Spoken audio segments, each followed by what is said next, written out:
I'm so sick of YouTube. Seems there's always some new glitch.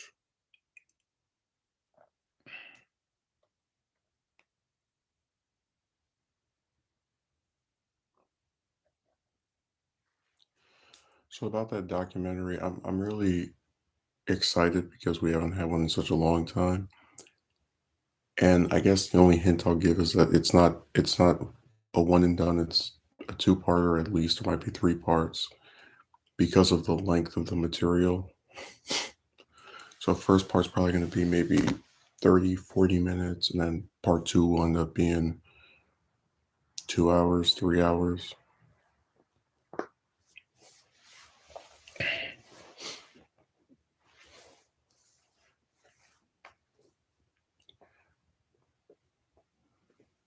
Yeah, there's a whole bunch of stuff that I just couldn't cover it all in one video. Because the thing is, I have to have some kind of cathartic release to be motivated to make those. And if you make some big 3 hour video and you get like 10 views on it, it's more irritating than doing two of them and they both have, let's say, 100. So I'll just split it. I remember there's this one channel that I don't like where the person running it has two videos with 7 million views.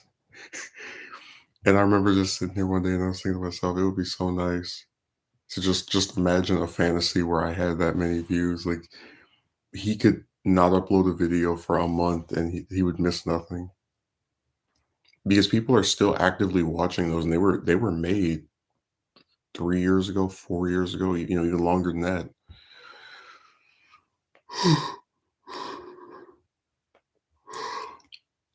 Just shows you how different things are, I guess.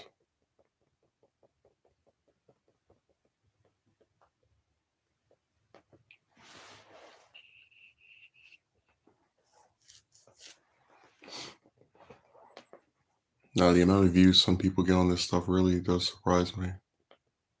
I guess I always think about how it seems if there's a disconnect with a lot of stuff people put on here, where it only get maybe tens of views, 100 views, maybe 1,000, and then you have these people that are getting like 300,000, 800,000. It's I'm always really taken aback by that because I look at a lot of the channels I watch, for example, and even if they have a million subscribers or several millions of subscribers, they still don't get that type of audience engagement, which is why I had this theory that with a lot of political channels, the way it works is that they probably have an active maybe 100,000 people that watch them, not every video, but at least that will like keep coming back and checking them out here and there. And the rest of their subs are just dead. Because, like I said, I'm not saying it to make fun of anybody, but I watch some of these channels. They have you know views that I could get if I was like going like if I was going quote unquote viral to the extent that let's say I got 200,000 views every video, that would be better than they're doing, and they have way more subscribers than that. By the way, there's this one lady. I'm not going to say her name because I don't do free advertising, but she's going like she.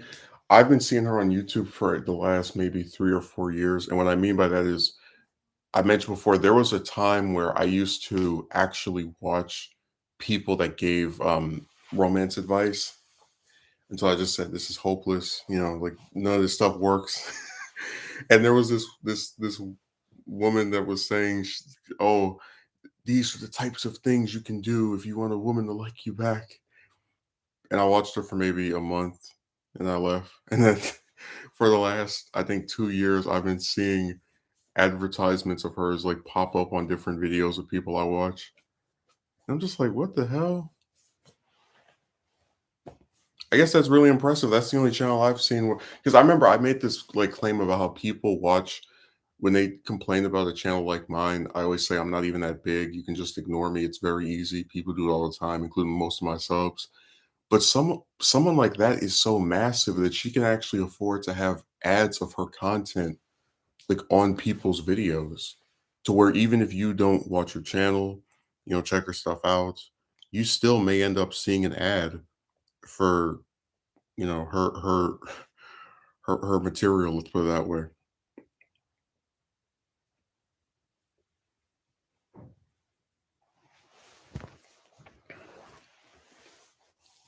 Now, every time I see her on the different, it could be a video, it could be one of those ads. I just roll my eyes.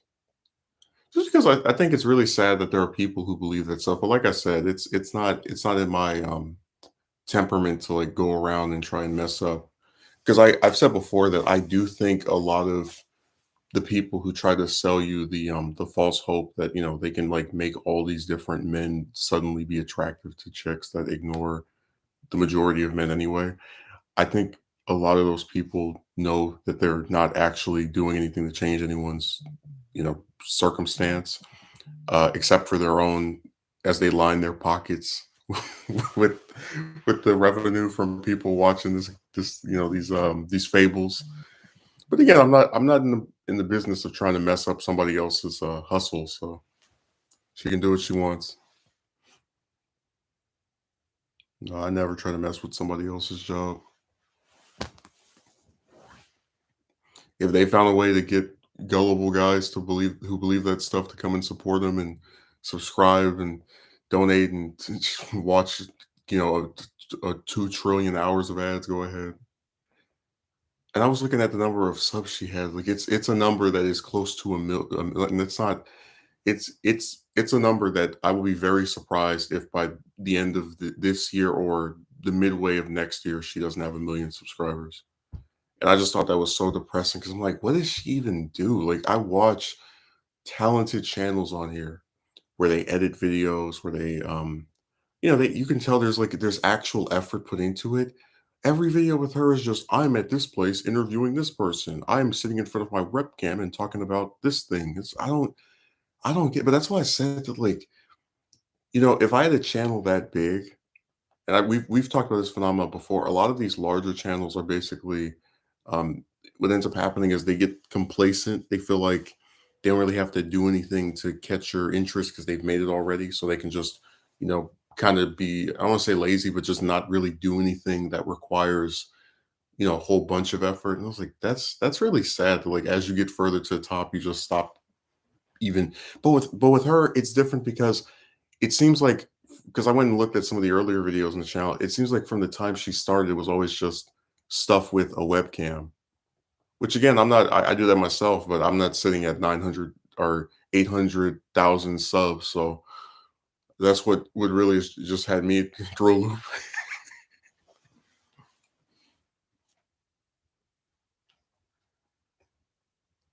loop. Seeing a channel that big and that unimaginative.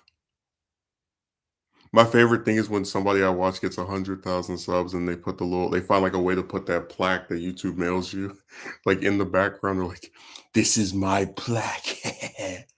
You know what I mean? Like, congratulations.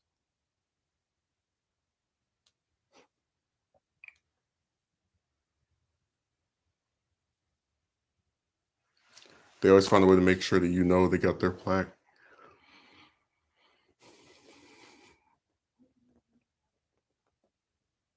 That's a big victory to them.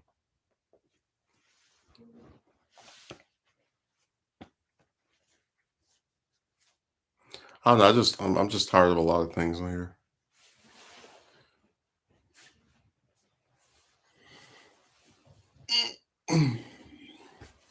This person asked me if I would consider doing any other documentaries on people. I said, yeah, sure.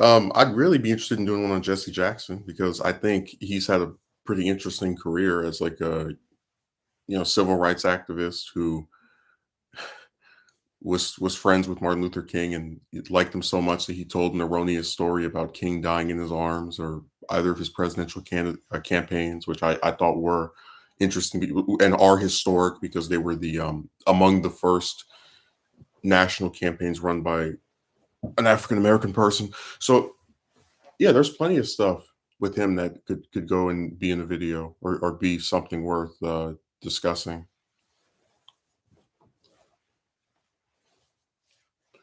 Him and Al Sharpton.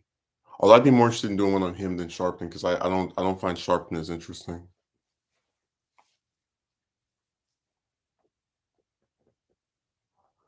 That's why I said the civil rights movement is so depressing. Just as a the fact that it even had to happen because of all the poor treatment of blacks in the U.S., but also just like after King passes away, it's like a leaderless cause. Like you can trace everything after he passed to just how dysfunctional stuff is. There's no firm leadership. And even the people who were in positions to do that, they really weren't able to ever get the same amount of like buzz and attention grabbing that he was. So it's just kind of interesting how like after he passes, it's a bunch of like scrambling and there's no the organization for it really does fall apart. And like I said, I always felt bad for Ralph Abernathy because that was King's number two guy and he kind of just gets ignored in general, which I think is sad. Um, but there are a lot of like historical black figures that I think don't get acknowledged, and some that are like way more recent than you would think.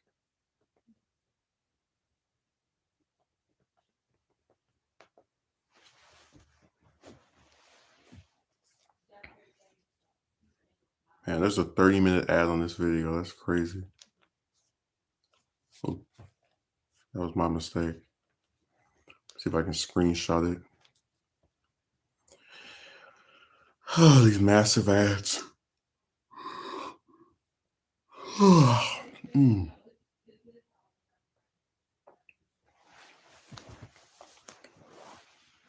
I guess I really shouldn't be surprised because if people treat like historical figures like with no reverence and they don't care to look them up or know anything about them, um, it's not surprising to me that they would be even worse when it comes to prominent members of the civil rights movement that aren't king.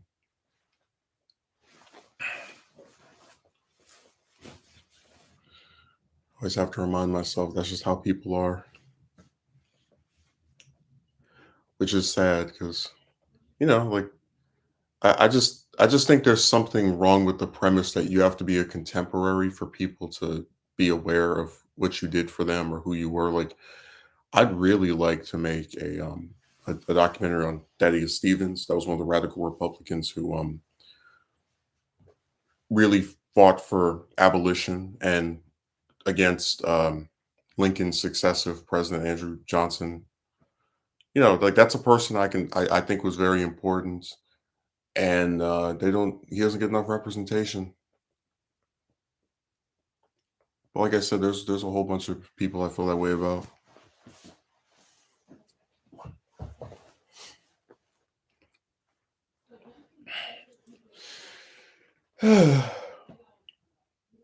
I really do want to make that video top 10 forgotten African Americans, and it's got like like a disclaimer at the front that says, "Hey, these three people would not get mentioned," and then everybody else is like, someone I'm willing to use.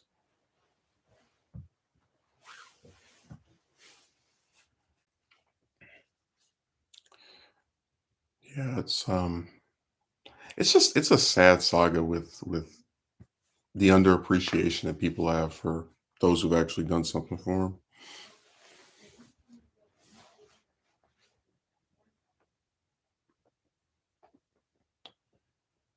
My brother's a big fan of Michael Jackson, and I remember I was talking. I was like, it's so funny because when I was a kid, because Jackson died when I was 11.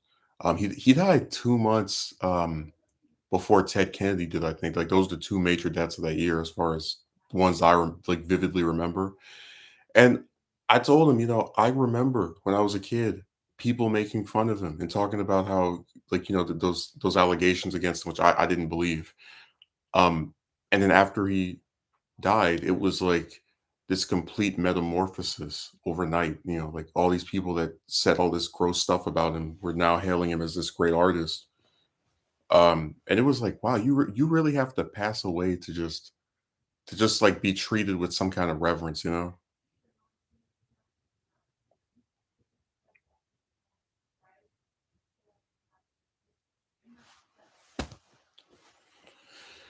Dude,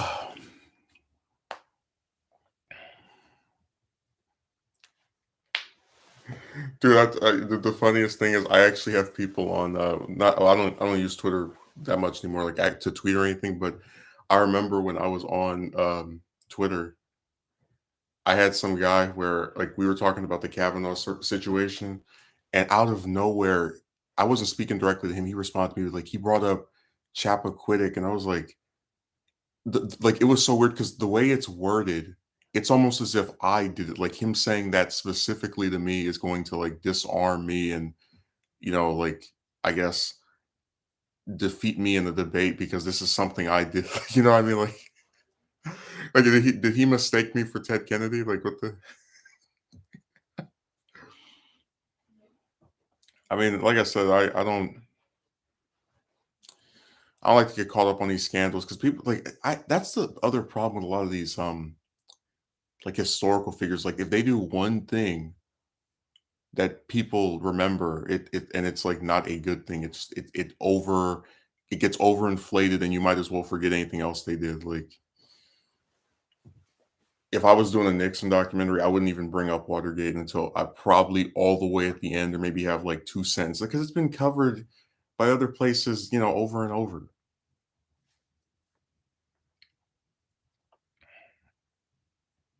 Um God, I just wish people were, more open to stuff.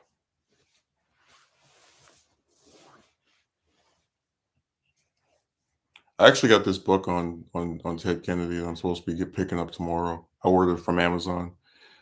I'm forgetting the writer's name, but I know it's the first of a two-volume series. And I'm really excited to read it because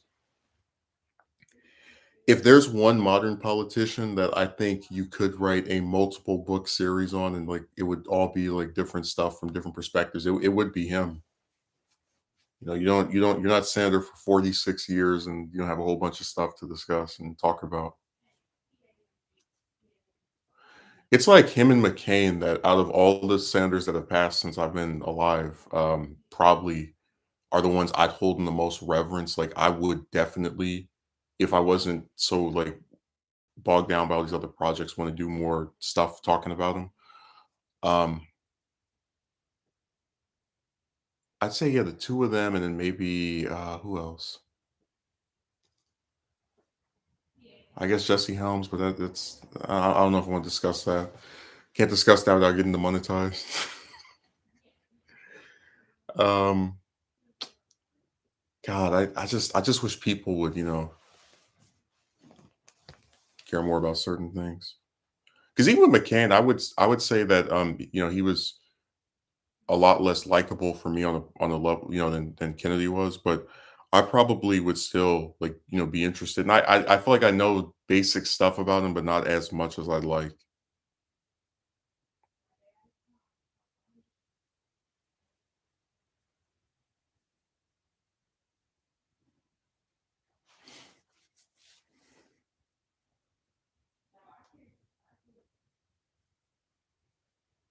Oh my God, Jim finally showed up early for once. I'm so happy. He made a special beginning appearance for this stream. Something important must be happening.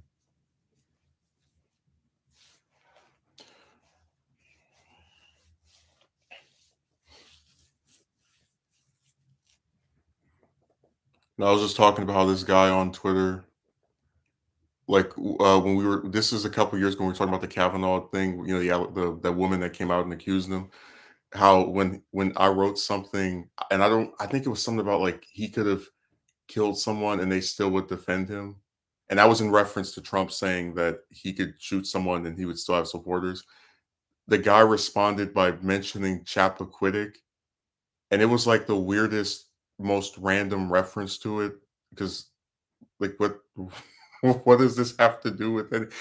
Like the way it was worded, you would think that was something I did. Like I drove somebody into a lake. Like, what the hell? You know what I mean? Like it's kind of like if we were talking about major scandals and you were defending Adams on the XYZ affair, and I'm like, well, what about Iran Contra. It's like, you're not Reagan. What does this have to do with you? No, people on Twitter, some like the way, because we talked before about how like you see all kind of bizarre stuff on there in terms of what people write and think and believe. But I'm telling you, sometimes on that site, the people that are there act like something is wrong with them, like up there, like they can't write coherent things, or like if you read into it, there's something wrong with the inference. Like I'm telling you, if you read that message, you would think he thought I was Ted Kennedy. Because he mentions this thing has nothing to do with me, that has no bearing on the topic being discussed, as if it's like something from my personal record, like it was weird. I was like, yeah, I'm getting off for today. That's enough.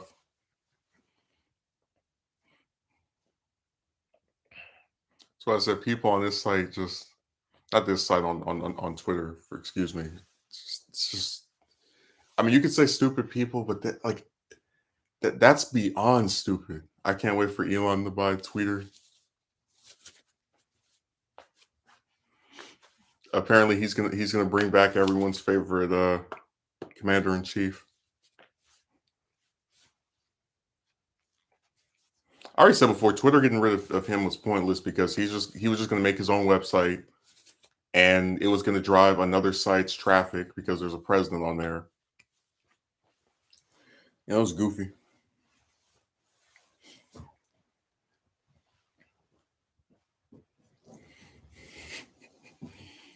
Remember how Harris kept saying, "Let's ban Trump off Twitter," and that was like her whole campaign message.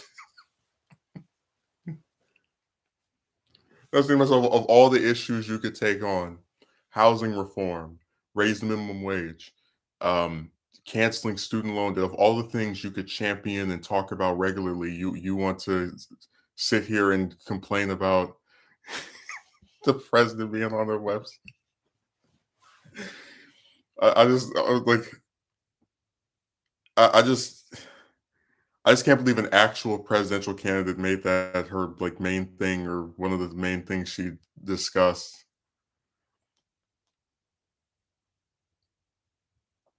I was like, really? No, no, she's your vice president. That's what she is, and she's going to be getting another term in 2 years, either as VP again or as president. And it's funny because everybody was saying that they don't think she could win, but I mean, if you told me 5 years ago that Biden would win, I probably wouldn't have believed it. So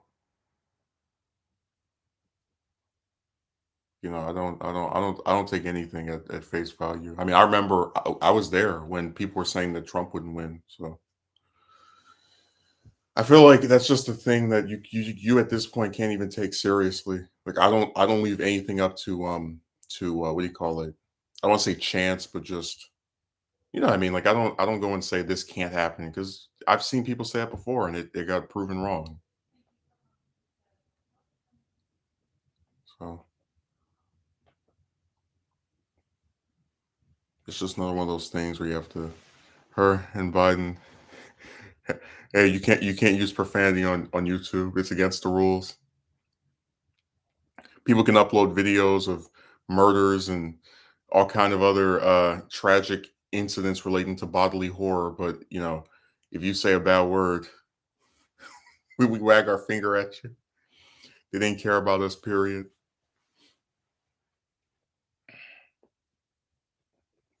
Like I said, I don't even. I'm so check. Like most of the time when I talk about the news, I barely even bring up Biden. Like he might come up in a story. I think I talk more about Manchin than him. Like you'll see Manchin's name in the title more often than him. I just I'm not excited or really that interested in what he does. I have to admit, everything's kind of been run of the mill. That's why I said that like I could totally see Manchin going down in history as one of the most important senators ever because if he had actually played ball with Biden, there would have been a good chance we could have actually seen some things that he wanted passed. Like eliminating the filibuster and passing Bill back better. Like I really do wonder what that could have looked like. But I guess we'll never know. We'll definitely never know if these midterms happen and Biden loses either the House or Senate, which by the way will make him the third president in a row that had the House and Senate for 2 years before losing it. People literally upload fight videos, but if you say a naughty word, that's crossing the line. Yeah, I can get there are certain names that if I put in the title of a video, I can get demonetized for that.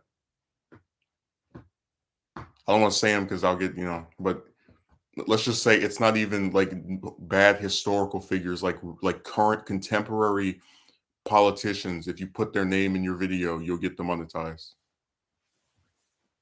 which I think is insane.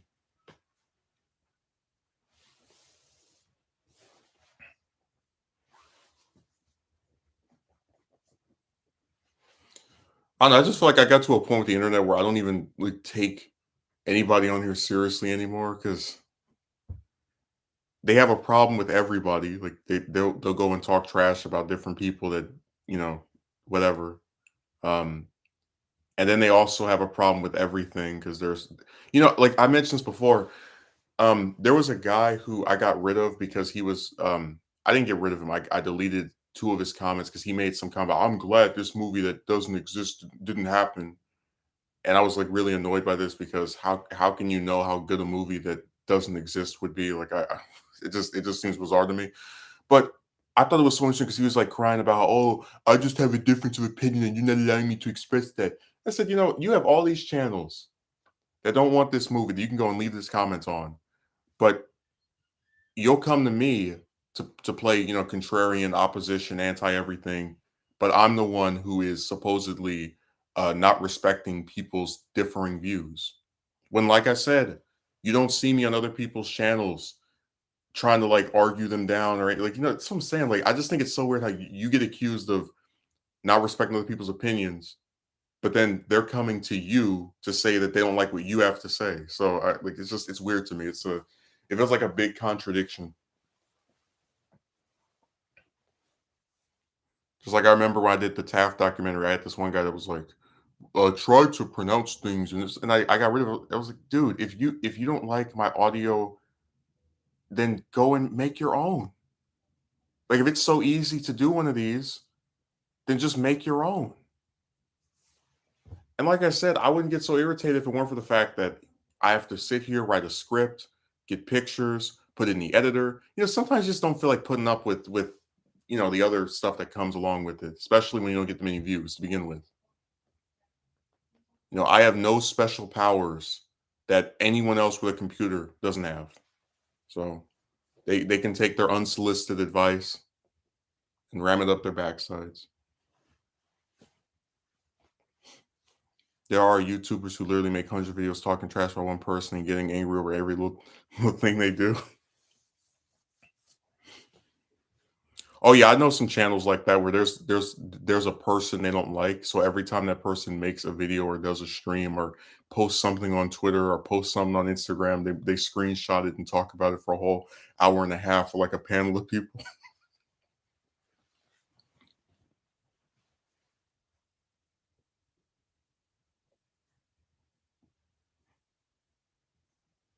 Some people have nothing to do.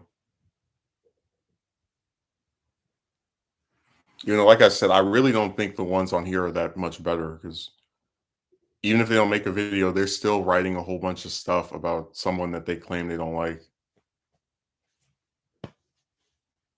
Like I said, whole bunch of channels I don't like. Ben Shapiro, Mark Levin. What's the other one? The Fox News channel. At least most of the stuff on there. And you don't see me on their comment section watching them or subscribe to that. None of that. And they're way bigger than me. Meaning it should be harder to avoid them than me, but apparently it's not.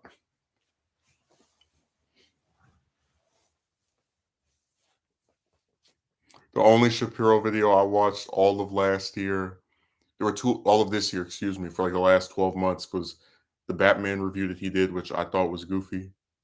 Not the movie, but the review, and then the Batman ranking video that he did, where he was like saying he didn't like Danny Elfman scores. Which after I heard that line, I was like, yeah, I'm good.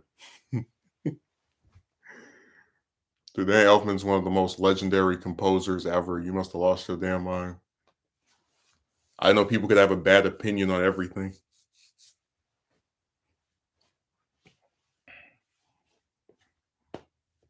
Like just looking for a reason to hate on that person because outrage content is easy to fabricate. Yeah, I know one guy. Every time a movie series comes out with a new movie, he makes a ranking video. So, for example, let's say that after Thor Ragnarok came out, he made a ranking the Thor movies video, right? When the next one comes out next month, or I think it might be this month, whichever month it is, Thor 4. When that one comes out, he's gonna make a new ranking, the Thor 4 movies, the four Thor movies. I'm like, it's the same video that you made a few years ago, just with what, two, three, four. Basically, I see that as lazy content because he's pretty much making the same video again, as far as like making the same points, talking about the same stuff he liked or didn't like, and including maybe 5 minutes of new material. And when I say remaking, I'm not talking about he says the exact same thing verbatim, but he's I'm talking about, like, if I make a review of a movie, right? Like I said, the next 20 minutes gonna be my review of this movie, and then tomorrow I make a video, a new recording of me talking about this movie, and I make the same point. Even if it's new footage, it's still the same thing. So that's what one of the issues I don't really. That's why I don't enjoy some of these channels. They're just so lazy, man. Like,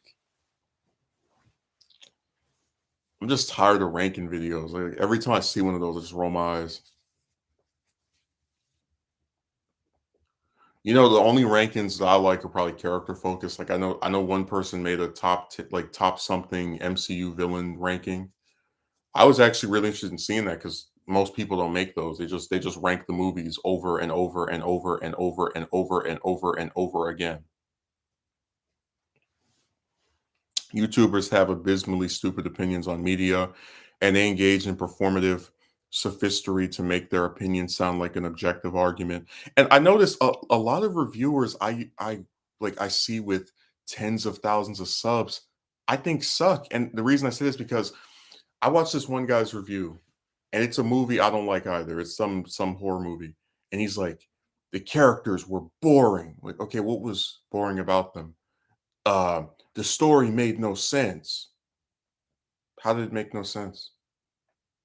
I mean, it was like a total disconnect. It's like you agree with this person, but they can't elaborate in a way that actually allows you to understand what they have a problem with, like to a degree where you can say, okay, they don't like this part of it, and then if they ever make another movie, this can be altered or done in some different way.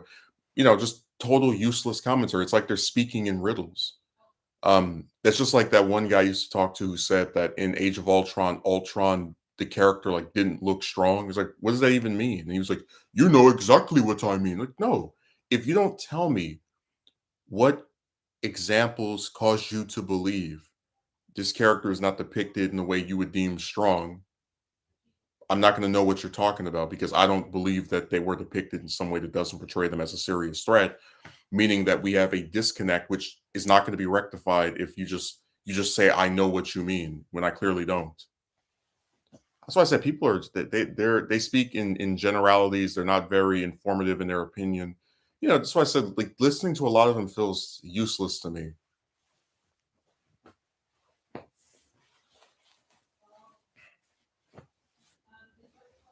I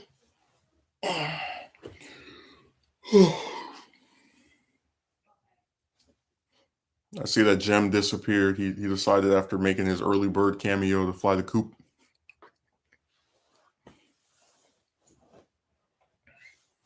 That's fine if you want to comment anymore, man. I can't force you.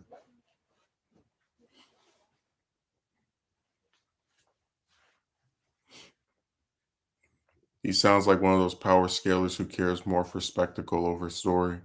Oh, don't get me started on them, man. Like, I tell you, the worst part of that Dragon Ball community was that they're fans of a series where characters that want to get stronger, they can train with literal gods. They can wish for it with the Dragon Balls, and they have the nerve, the audacity to sit here and tell you that, oh, this character can't catch up. They're too weak. It's too late for them.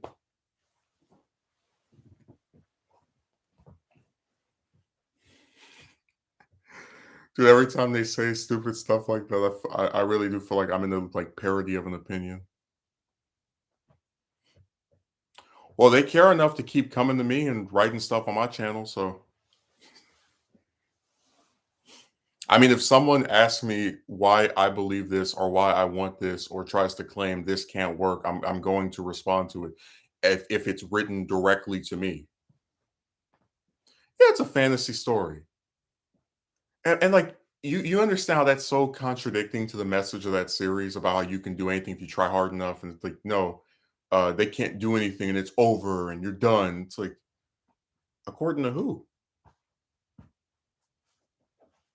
So I said it's just it's sad that like they're so narrow minded.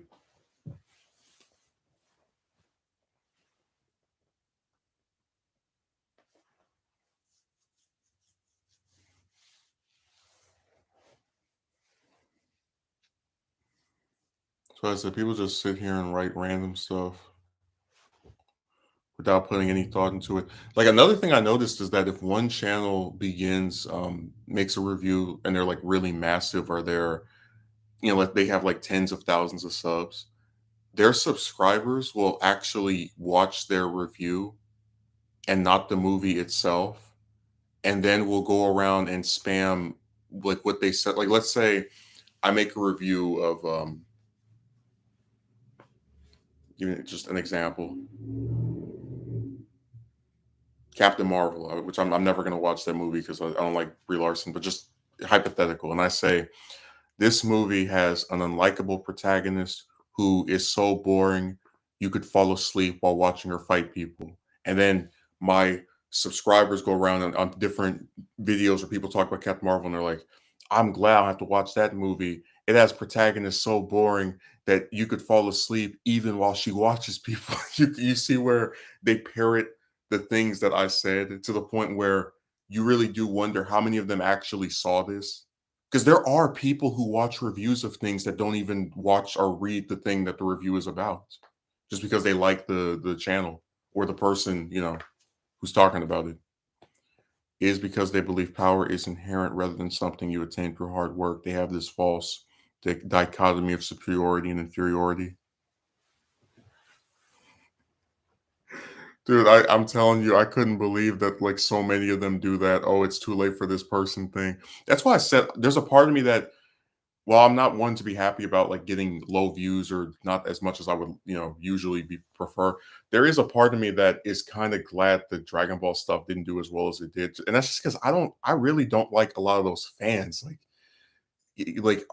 this one guy said it best. They care about only two characters and transformations, and that's pretty much it.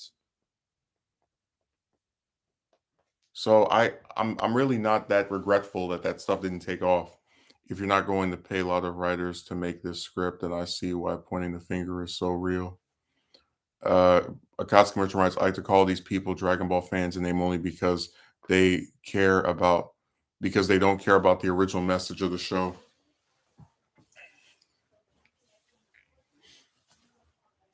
I tell you, all they care about are two characters and transformations. That's pretty much it.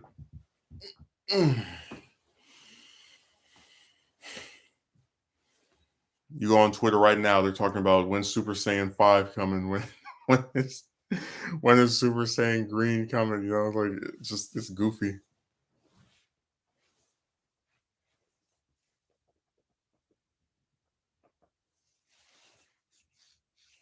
And like I said, that newest arc in the manga, so boring. I was falling asleep. I was like, this is what people are excited for.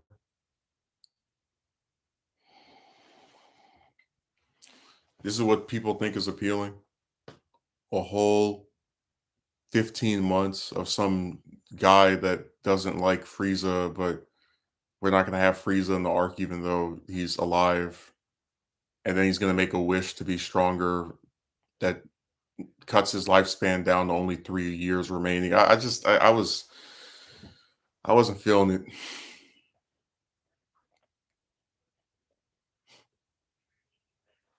Dragon Ball fans in name only.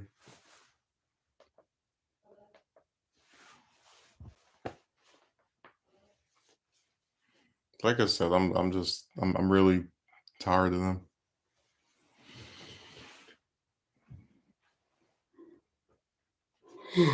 Mm. And then and I don't know who did it, but we're not gonna get superhero until August. So they expect me to not see the spoilers for this movie for 2 whole months until it comes out in America. That's why I said some of these studios, I don't even. I feel like they don't even think when they do certain decisions. Again, I don't know who did it. I don't know why they're doing it that way. I just know that there is no way in hell in the current internet age that people are going to be able to spend 2 whole months not seeing any spoilers, not seeing their friends talk about, oh, look at this thing that happened in the Japanese release. Somebody took their camera and record. Like I couldn't. I was really shocked. Like they're this stupid. Like my brother doesn't even like spoilers, and he asked me like, yeah, what happens in the story? Because it's going to take too long for us to get that. 60 days to wait for a movie to be released in your country. Remember, people were going crazy when No Way Home was coming out, a couple of days early and wherever it was, I think it was Britain, and like now imagine how insane these people will go having to wait that long to see a movie in their own language and not look at spoilers, which I think is just that amount of time is impossible. If it came out maybe a week later, a few days later, yeah, but no, I'm not about to sit here and try to stay off the internet for 2 months just to see this movie. Again, I won't say any spoilers on here because I'm not on the douchebag train, but I just think it's really unfortunate that they want us to wait that long.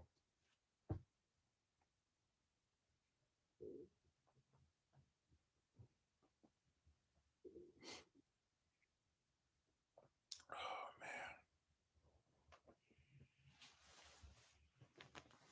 So I said people are crazy.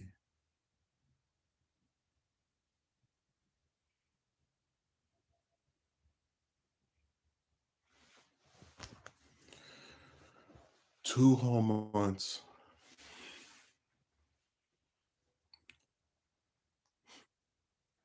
Oh, and the original message is that power is nothing without hard work and the desire to protect people you love the most. Well, that's what I always thought was so weird about like these fans that even with characters that were inherently stronger than other ones, they still had to train to become stronger and to hone their skills and actually develop new abilities. Spoiler alert on Facebook and Instagram really depresses everything. It's on Twitter too. And the worst part is that now you have these channels that like put up little clips of movies like within a day. No, not a day. Because Multiverse of Madness had the same thing with its international release. Within a day of that movie coming out, in whatever country it was, people were putting up videos. Wanda does this, Scarlet Witch does that, Doctor Strange does it, and it sucks because again, if you sometimes you don't even have to because YouTube recommended does this thing where it'll if you look at videos that are spoiler like relating to a topic, you can still get spoiler videos recommended to you. So you really do have to just stay off the internet if you and which is impossible if you're a modern, like someone that pretty much just it's really difficult to not use the internet, for weeks or months in the current era. So you're basically being asked to do the impossible so that you don't get spoiled on this movie.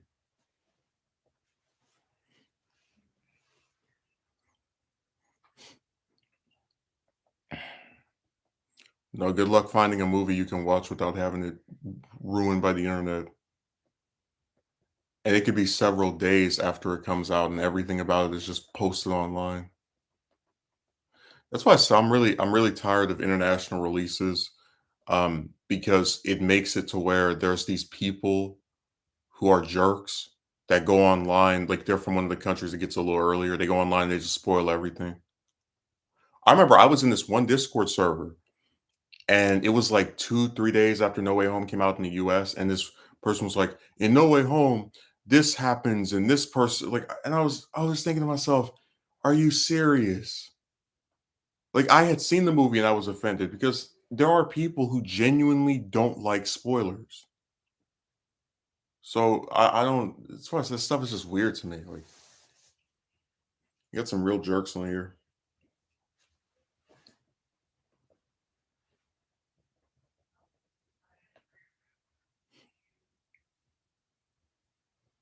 Imagine like actually thinking you're doing something of importance by spoiling a movie. Like the sum total of your existence is to go online and tell people what happens in a film that they want to see. To basically rub it in their face that you got to see something early. Like that's the full extent of your happiness as a human being.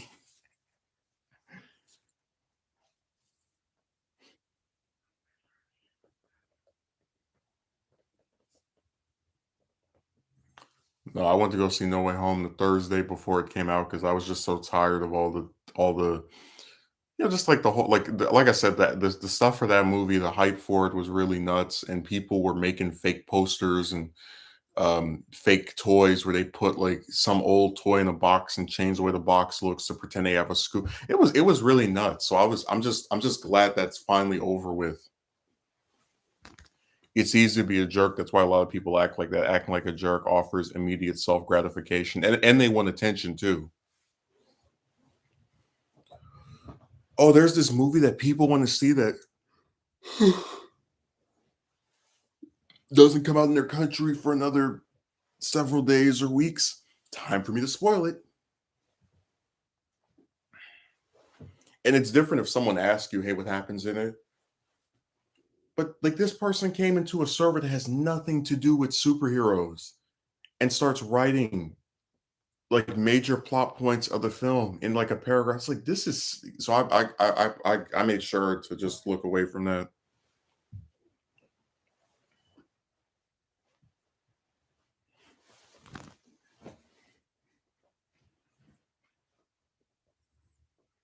I made sure I walked away. It's like this is so stupid.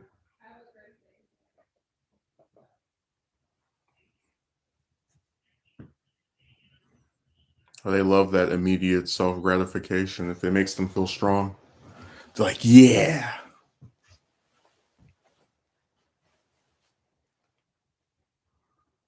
Oh man.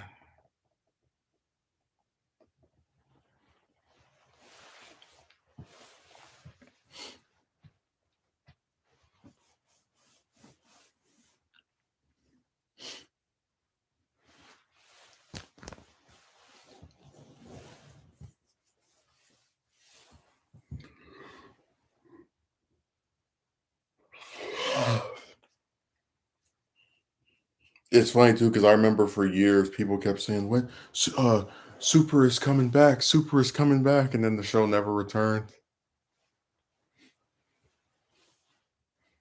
And there was even one person who thought they were so significant that they made Toei cancel making the show because they reported something,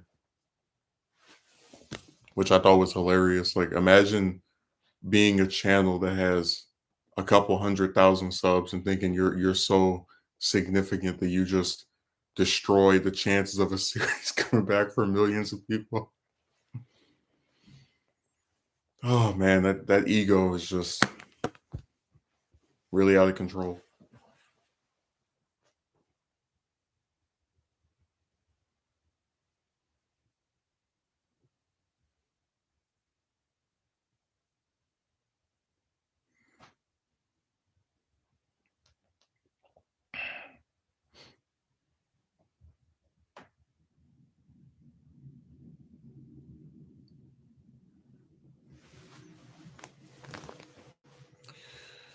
Oh god.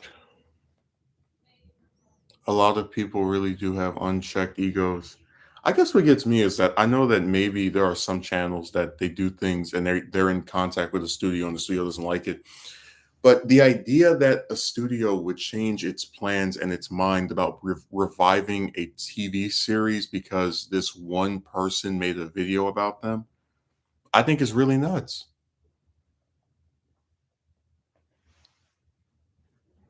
And like I said, he to this day has shown no proof that that actually was a factor in that series not returning. But he wants to believe that he did something so consequential and significant and of this great massive importance. I don't know. It's just I find it really tacky. It's like this series did not return because I spoiled that it would be returning this year. It's like, yeah, because the thing is that with a lot of these shows, they have animators and they're working on like multiple episodes at once. It's like, so you want me to believe that they just said, "Oh my God, he has decided to make our return revealed. Throw away all the animation." Like it's just I don't know. It feels really unbelievable to me.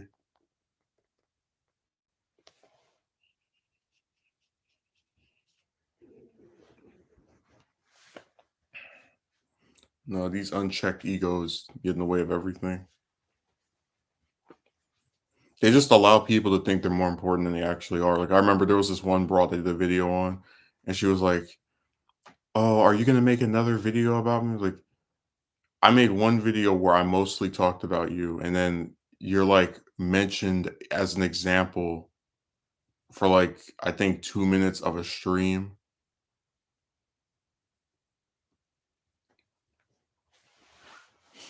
Like that's not exactly what I call being this massive important figure to me. No, a lot of the chick stuff is really just, oh, here's this point I'm making. Let me use this example to illustrate what I'm talking about. And it was funny because she tried to pretend that she was like the most significant figure that I use for anecdotes for romance stuff.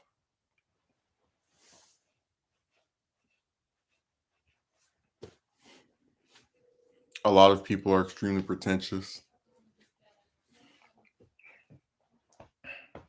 No, I don't feel bad at all about doing the video on her. Because, like I said, if she hadn't been so determined to look up my channel, then she would have never seen it. And I always said that it's really amusing to me that people tell you if a woman turns you down or doesn't like you back, you're supposed to accept that, move on.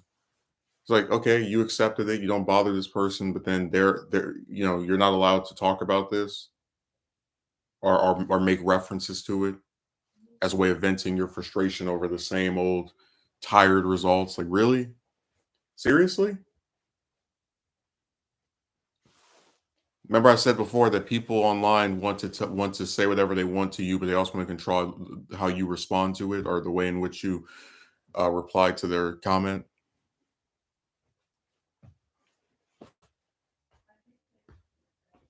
Have you ever noticed that pattern that people online want to be able to say whatever they want to you, but they also want to control how you respond to what they have to say toward you?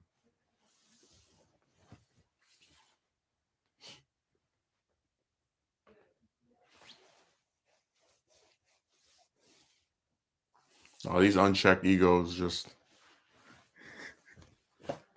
but it's really funny too because it's like I don't think I've made any direct references to her like since back then. And if I did, it was probably like, oh, there's been like two chicks that have found out I did videos on them. But it's so weird too, because like I don't remember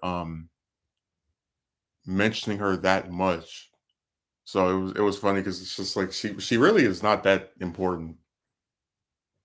Like there was a broad I spoke to 5 years ago who didn't reciprocate my attraction, never seen that before. And then she went and looked up my channel and saw that she was being referenced and got offended and, acted like it was this big, huge scandal. And oh my God, I can't believe you would do this to me.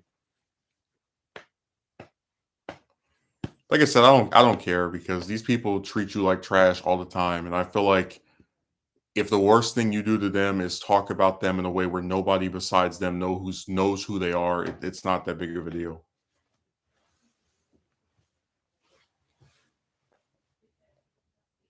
So my sympathy is kind of non-existent at this point.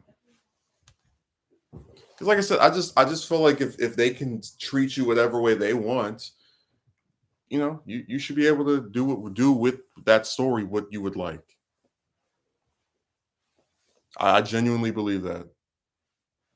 Let's say I was married to some woman and I cheat on her, I don't know, steal her money, male gold digger, the rare variants of that. And then I divorce her and get half her stuff. Let's say she's wealthier than I am. And then she's on YouTube and she's like, "Man, I used to be married to this guy, and he took half my stuff and he cheated on me and da, da, da, da."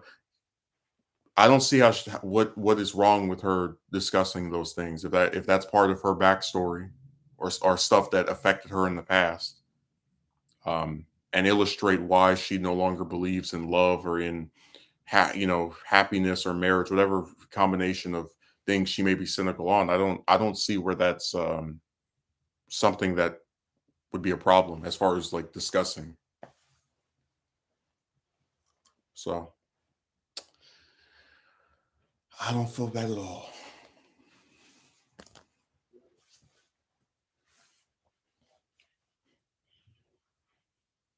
Just like the one broad that was running that server where she was trying to friend zone me and tell me I can only speak to her in these group calls with people I don't even like. I said, well, this is going nowhere. So I'm gonna cut my losses. So I went like this and got out. I'm just saying that like people online really do want you to behave a certain way. And it's so ironic because they want to do whatever they want and have no one tell them what they can and can't do. But then for you, they have all these rules and restrictions, and you're not allowed to do this. You're not allowed to say that. It's really weird. Because like I said, once I either cut off the woman or she cuts me off, that's it. I don't look them up to see what they're doing. I don't make any further attempts at contacting them. The only variant of that was and I mentioned this chick before. It was like this one chick I went to high school with. But even then, I just gradually realized she didn't care about me because every time you would send her a message, she would barely respond, or it was like some really generic, stuff like nothing that would even suggest she was remotely interested in having like an actual conversation with me. Um, so I really don't understand what's wrong with leaving people alone if they don't want to speak to you or if they don't want to offer you what you are interested in, be it a date or romance or some variation of those things. And why is it problematic to walk away from that scenario where you're getting nothing out of what you want and then discuss it in a video where you don't even say what the person's name is, so nobody knows it's them besides them.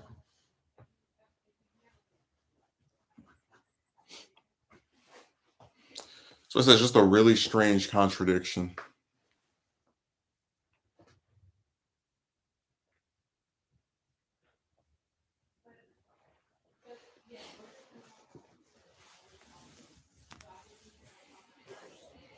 Oh man,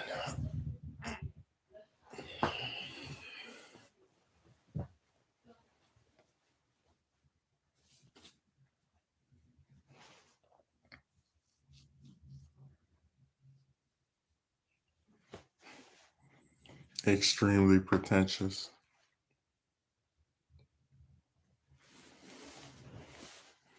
No, a lot of the romance stuff, I just feel like sitting here and talking about it in a way where you discuss, like, hey, I think I wish this would have happened. I think this person did something really insane. I feel like that's a lot more constructive than actually speaking to chicks at this point because there's a guided point where you want to get to with it. Um, and like I said, man, you relationships, be they platonic or romantic, have to be enjoyable. If you are being denied what you want, this person's trying to friend zone you or they don't like you back, what's enjoyable about that? So That's the reason why I don't really take it seriously anymore. Like every time somebody says, "Oh, eventually this woman will show interesting," I just start laughing. Like, yeah. I tell you, I was on this one Discord server that is about dating, and I met this chick, and we were having like a decent dialogue, and she had pretty similar interests to me, and I basically communicated that I would be interested in like doing things with her, like saying, "Hey, I like you," in a romantic. Because again, it's a dating server. That's what people are there for. And then she says, "Oh, there are other fish in the sea." Like she doesn't outright say she's not interested, but that's basically what she communicates. I'm just while she's saying this, I'm just looking at her picture, and I'm just trying not to laugh because, like I said, if I were to put if I broke my rule and put her picture on screen, and somebody said she was too good looking for me, I really might just die on stream from laughter. That would be a hard sell.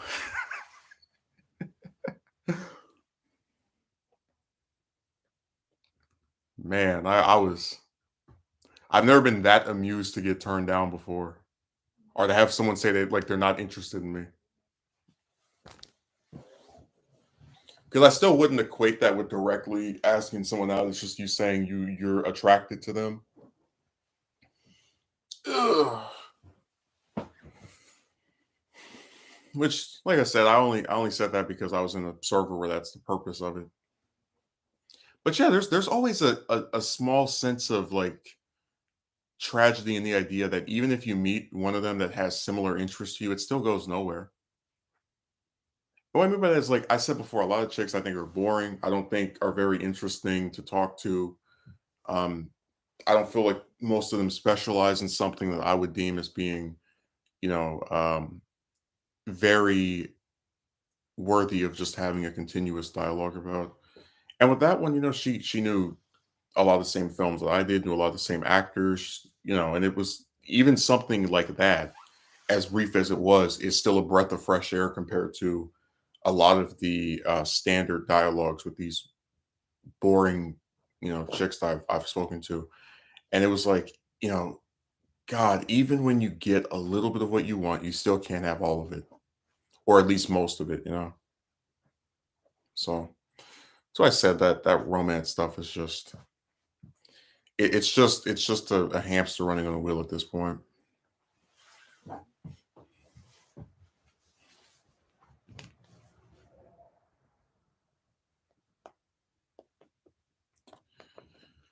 Oh, romance, romance, romance. How could you do this to me?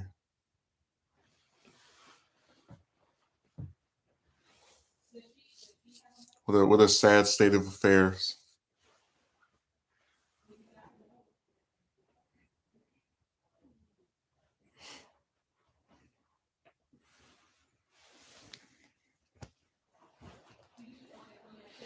I don't know. I just wish things were different. That's the best way to put it. I wish that people didn't harass another man if he talks about this stuff. I wish that chicks weren't so impossible to get to reciprocate. But I just try to do what I can with what I have. So I don't usually like to sit, because just sitting there and thinking about, oh man, I could have this if this person would have done that, if that person would have done this. It'll really screw with you.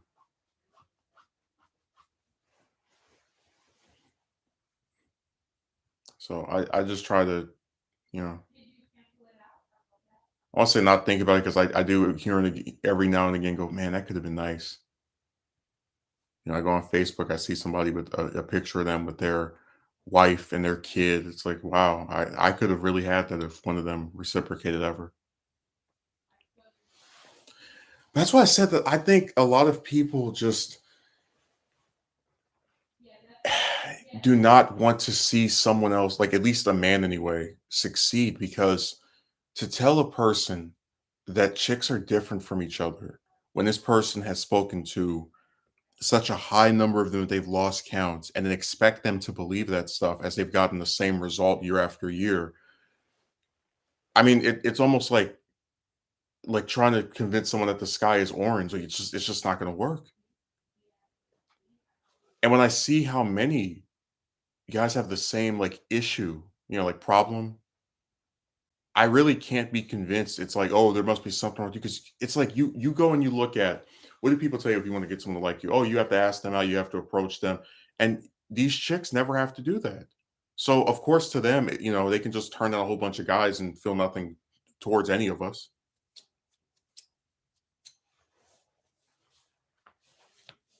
Yeah, if you don't have materialistic things like a car, nobody is not going to be there for you forever, including a woman. No, I think chicks are pretty much the only group where I feel dissatisfaction with as far as relationships because I've had a whole bunch of people try to like call themselves my friend or say that they want to be friends with me, and I say I'm not interested. I don't know. That was something else that I thought was really funny. Like there's when they're painting that stereotypical image of men that have a problem getting like a woman to like them or some kind of like romance thing started. They say that they're like loners and they don't have any friends or just other like accusatory remarks, right? And it's like, well, I've never been dissatisfied with the number of friends that I have because I'm very selective with who I even talk to anyway, unless I'm working on some project or some other thing that requires other people. I usually only speak to the same few guys who, by the way, uh, I've talked to for years and no, don't just like me because oh, you have this many subscribers on YouTube or your video got this many views. And that's why I said that like someone like that, I would be way more interested in actually rewarding in some materialistic way if I were some very big successful person. You know, like my best friend, for example, he's been around before there were any subscribers, before there were any donations. So stuff like that gets remembered. Not Johnny come lately chicks who show up only after you've done something that they themselves could never do because they're not creative, they don't work hard, and all they expect is to get a pass and a free ride because of what's in between their legs.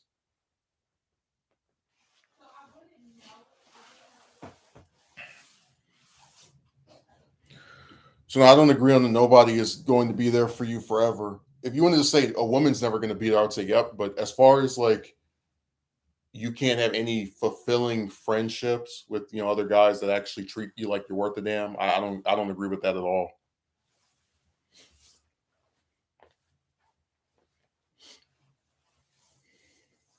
Mm. I think it's really interesting. I've never been dissatisfied with like actual acquaintances, like people I've called friends. Like that's never been something that's bothered me, and it's even more comedic because there are a lot of chicks that after they say they don't like you romantically, they try to get you to be friends with them, or they say, "Hey, can we be friends?" And I always say no.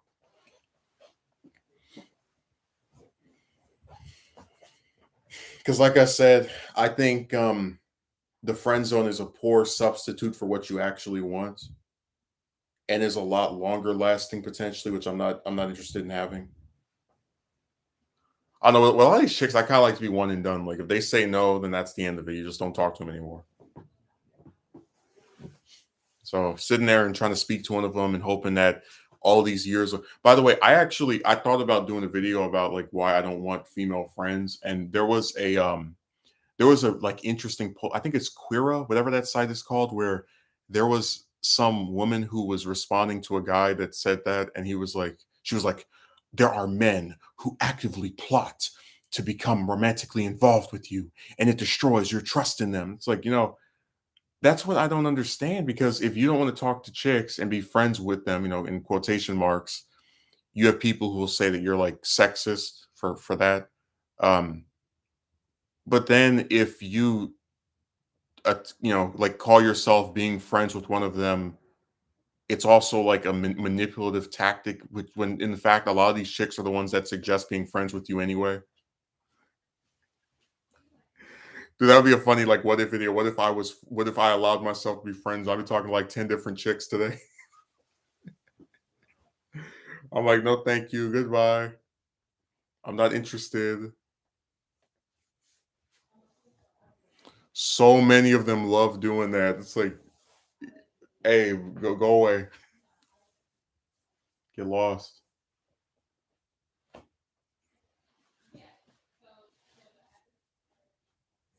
what I said. I just think a lot of that romance stuff is stupid.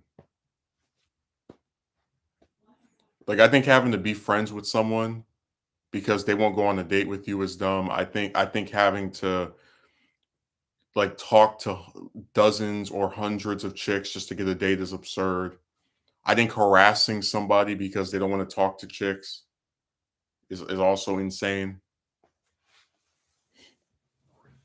That whole saga just needs to go.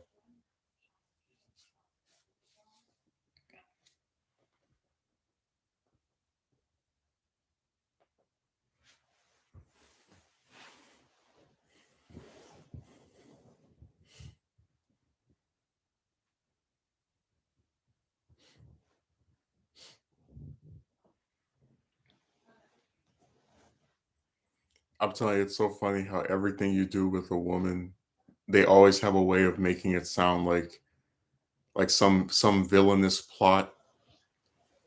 Because I remember I was talking about the one that sent me that warning where she was like, "Just a heads up, I'm not looking for anything romantic," and how she tried to say that if this was something I'd wanted, it would not have been bad.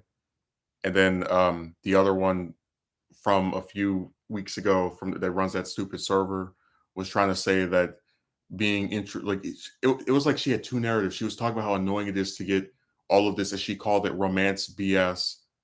But then when I said, "Hey, you can just block me, kick me out of your server," she still wouldn't do it, even though she apparently wanted to be sure that I wasn't romantic. It was stupid, but it was funny because, and I've explained this before, if someone is doing something that you don't consider to be bad or off-putting or undesirable, you don't have to warn them about it. Do you think if I go into a restaurant, I'm gonna go and say to every person sitting down, "Hey, just a heads up, I'm not looking to sign any autographs. So if you want me to, write my name on your napkin, you can forget about it." You think I'm gonna do that? If I consider autographs to be like a not bad thing that doesn't upset me or offend me? Like I'll never understand, why do you have to issue a warning over something that's not bad?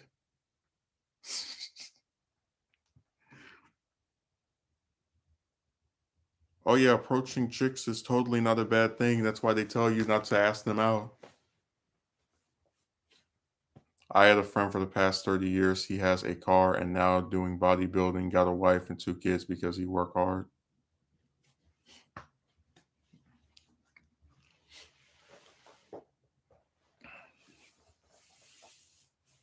I remember this one guy I used to talk to. He told me this story about some guy he was friends with that had a kid with some woman, and she was putting him on child support and wouldn't let him see the kid. That's the kind of stuff that just makes me sick to my stomach. The idea that you have an offspring with someone and then you get revenge on them by denying them the right to see their kid and then also trying to sap away their resources. I don't know. The whole thing is just really tacky and disgusting.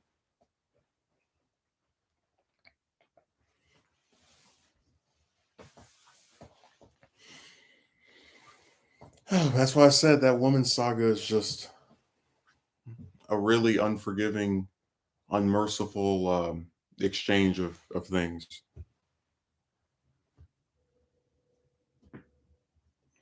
I mean, I don't even want to imagine what I would be like if I was a parent and someone and I was with like, let's say some woman I got divorced from, or well, usually it's someone that they were just, you know some non-union relationship. It's like to have that person try to use the kid as a way of getting back. That is so nasty, and that's why I said that I never understood all the sympathy that chicks get from people. Like there's so many things they have control over, and then at the same time they paint themselves as these like victims who that's what I said. I just they don't know what they are.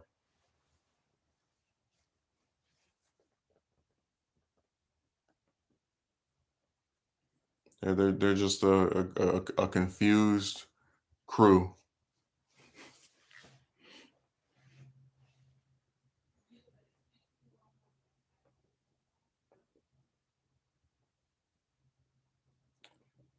Man, I'm so tired of these ads. Saw an ad today that was 30 minutes. and longer than the video that it was on too.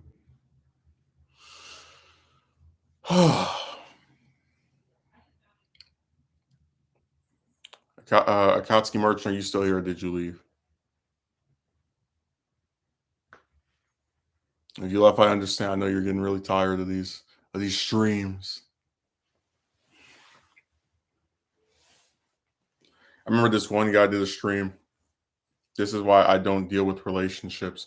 Yeah, because like the thing about romances is that they're supposed to be enjoyable. They're supposed to be something that you find fulfilling. It's supposed to be something that you actually want to do.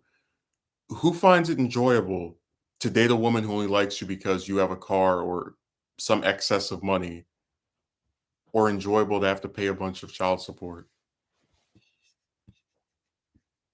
In what way is that gratifying or rewarding or exciting or prosperous or anything you would look at with some level of fondness? I'll wait. But that's why I said when you live in an era where so many guys have problems getting with a woman, there is a genuine attempt to make the things that the like screwed up, horrible things that chicks can do to them not be a thing that gets referenced that often. Pretty late to the stream, but hey, hope you're doing good. And chat, I'll watch it back when it's done. I don't know if you're gonna want to watch this stream, Megumi. I was openly plotting the idea of making a romance video called like "Why I Don't Want Female Friends," and like I know I did the video like what like dodge the friend zone or whatever, but I can actually pull up messages where chicks complain about speaking to men that they're supposedly friends with, and then the man wants to be with one of them, and they've like termed this as manipulative and like a devious plot. And I was like, well, so wait a second. If you want to, if like, it's really weird to me. Like, if you want to be friends with this person, you ask them to be friends with them, and then when they accept, you then say that it's part of like a scheme. Because I said before that there are multiple instances where I have screenshots of chicks trying to say they consider me a friend or they want to be friend, and like if I were to speak to one of them, it would only be on like the premise or the hope that they would want to make it romantic.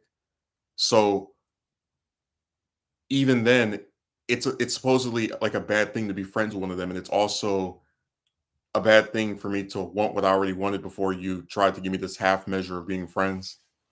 I certainly think that's a great concept to delve into and talk about to make others more aware of the pyramid scheme scammer there. Like I said, it's just a lot of damned if you do, damned if you don't.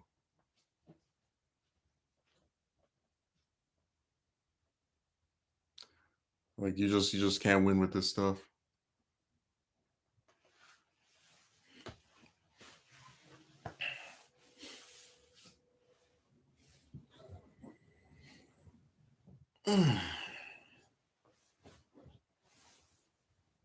Modern relationships are just such a I don't know what this is. Like I'll explain this to my brother. I said, if you ever have trouble with chicks, make sure you don't come online and talk about it.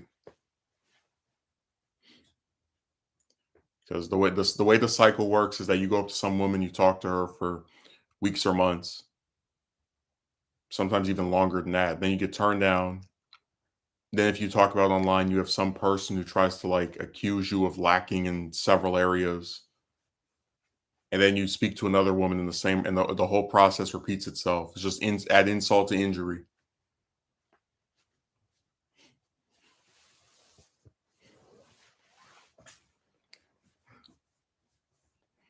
I told him about how ironic it was that like I'm supposed to be part of the group that is all these bad things, but then they're done toward me for not wanting to talk to chicks anymore. Like,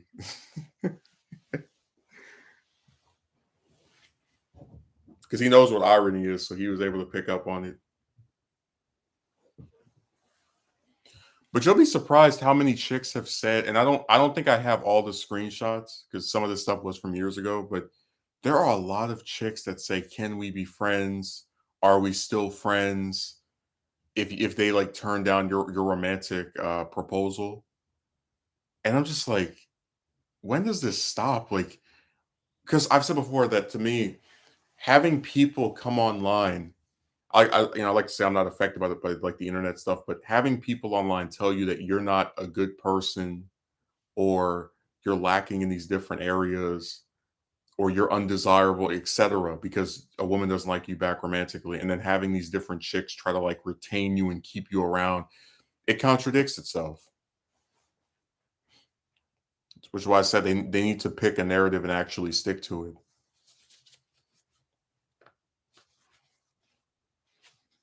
I still think it's funny that like now most of the time if I stop dealing with the chick, it's usually me that's like, yeah, this is stupid. I already said I don't even bother approaching them anymore. Like the last one I directly asked out was from I'm really trying to think, maybe 2 years ago, 3 years ago.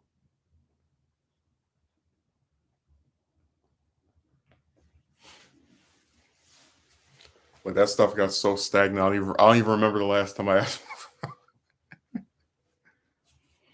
It's also ironic when people who wish to be blindsided toward your position always allege you're so undesirable and a worthless person. Yeah, but if you're so undesirable and worthless, why do these chicks try to keep speaking to you? I tell you that one broad that was sitting there and talking about, you are so negative, and I can see why this other woman blocked you. That same dingbat sat there for me with me for a whole hour, and then was like DMing me every day for like 2 or 3 weeks. I'm so undesirable, but you can't stop messaging me. That's how that works, huh? I'm so negative, and you don't like that, but then you like send me all these replies. When a lot of these cases, the chicks request be friends with you, clearly showing you aren't such a bad person as these people claim. Well, I'm gonna like think about this. If there was someone that annoyed me and that I just really did not like being around, I would make sure that I didn't speak to, especially if they're online. It's not like it's a coworker or someone you have to see because of where you live.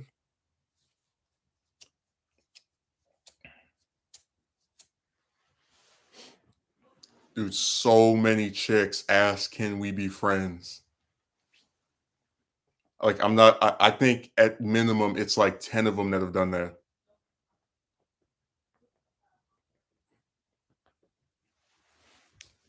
Ugly says, "I just seen a lot of people that are graduating in 2022, a lot of teenagers are going to suffer the dating market."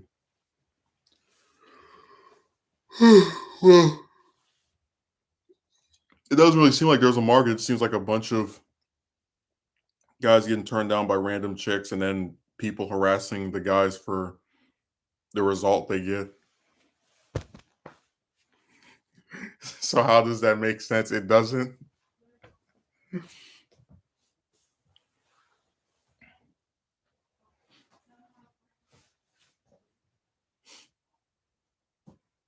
That would be a good what if video. What if I embrace the friend zone and like it's me like, oh, I'm talking to this chick and that chick and this chick and that chick. Because there really are a whole bunch of them that just like I don't know what it is. Because I said before, the way I look at it is because there is a compulsion, and I'm not gonna sit here and tell you it's right. I'm not gonna sit here and tell you it's good because there is a compulsion for me to, as a straight romance deprived man, to like become interested in chicks that I have like some continuous correspondence with.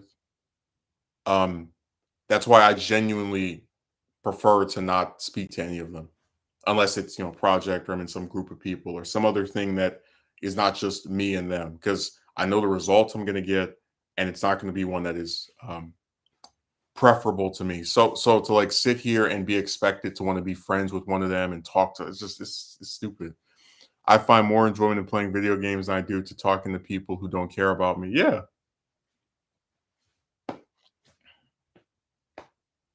Well, that was one of the myths of the triple L relationship, or I guess the correspondence I had with her, because I had someone who said, "Oh, that person spoke to you for 11 months and she seemed to be really interested in getting to know you. Really, it's like, but think about this. Have you ever found someone that you thought was attractive that you had to talk to for almost a damn year before you want to go on a date with them?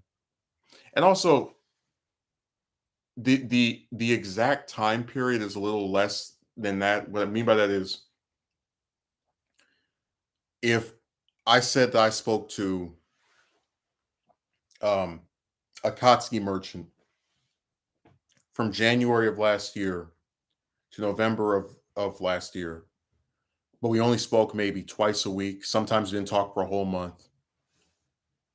Even though we were acquainted with each other for 11 months, we didn't actually talk for 11 months. We just spoke here and there ever so often. Because I mentioned before, there was a whole month that went by where she didn't say a word to me. And I didn't piss her off. I didn't upset her. She came up with the lamest excuse I've ever heard. I was in this person's house and they're very loud and they like to ear hustle. Just total garbage. Justin has mentioned this before, just how scary this cycle is, being aware of the constant second guessing and having to reboot and start over. Yeah. And remember, people use the excuse of your age as a way to like justify you having your time wasted. Oh, don't worry, you're only 20. So yeah, you can talk to this woman for 11 months and get nothing out of it. You can talk to this other woman for 6 months and get nothing out of it. And then talk to this other woman for 5 months and get nothing out of it. Yeah. Because you're going to have a long life. Because we can see into the future and we know what's going to happen to you. That's the whole reason they sit there and play that age game crap. Well, they just don't want to criticize chicks ever, so they use excuses like that. Oh, it's okay that you get rejected over and over. You're only this age. You seemingly spend all this time trying to get to know so many different various chicks and approaches and up with nothing but your time wasted and becoming more disillusioned by it all. Yeah, like I said, man, I'm like, you could say, "Oh, I barely talk to chicks anymore," but I don't regret that at all. Because, like I said, there was a period. I remember when I was in 12th grade. This is like 2015 to 16, and every day I would go on Reddit in the R for R section with different chicks saying, "Oh, I'm looking for a man to speak to me," and then you go and start messaging one of them, and they find you amusing for a while, and then after maybe 2, 3 weeks, they stop responding abruptly, or they say, "I don't like you this way," and they have to start all over again. It was like every single day I would just go on there. That's why I just got so sick of it. It's like chick overload. Like, I just like, how many of these bastards do you have to talk to just to get, again, the slightest bit of reciprocation from one of them? It just wasn't worth it. So yeah, there was a point where every week I would go to the mall to like see different chicks. I told you the story of how I asked one of them out. I asked one of them for her number. She gave me Facebook account. Then she told me that she couldn't speak to me because she was too busy with work and school, even though she's on Instagram posting whole pictures. There was another one where she was like working at some store and then wrote a number down a piece of paper, and then it wasn't even a it was an email, and it wasn't even a real email. Just like, you get sick of that stuff. Like, when does it end? There was one I mentioned before. I was in an Uber with, and I asked her for a number, and she said no, and then said, "Oh, but I appreciate it." And like I said, if I had her picture, and if anyone told me that that one was some like supermodel that was out of my league, I would just collapse from the comedy, from the idea that that's that's what counts as a 10 out of 10 now. But you get what I'm saying? Like, when does it stop? Like, who wants to keep doing that over and over again?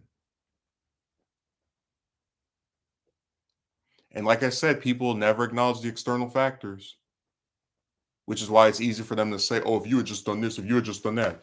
If I have a woman who says, only after I get her Facebook, "Oh, I can't speak to you because I'm busy with school and work." What more can I do? Am I supposed to go back to that mall, and if I see her again, kidnap her, tie her up? Like, it's stupid. I used to do similar stuff like that in real life as well. It was a horrible experience. Yeah, because it never stops, and you see no growth or change in this scenario.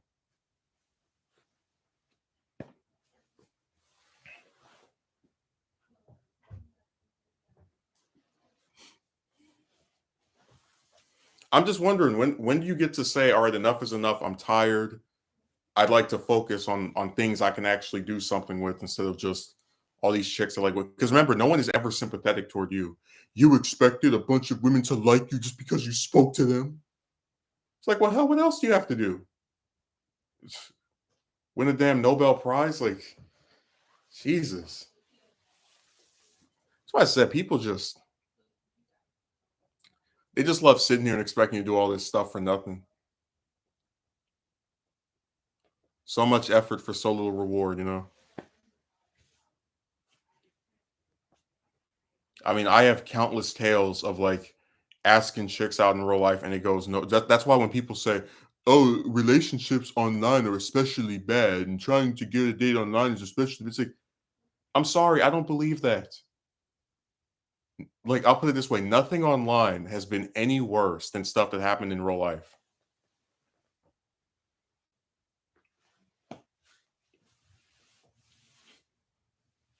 At least online, I don't have to worry about one of them trying to. Uh, and then I remember that one encounter with that broad I went to college with. I was so afraid to recount that story. I didn't mention for like until over, I think until after I was gone from that school because it was just like the fear of this could actually turn into something that, gets worse.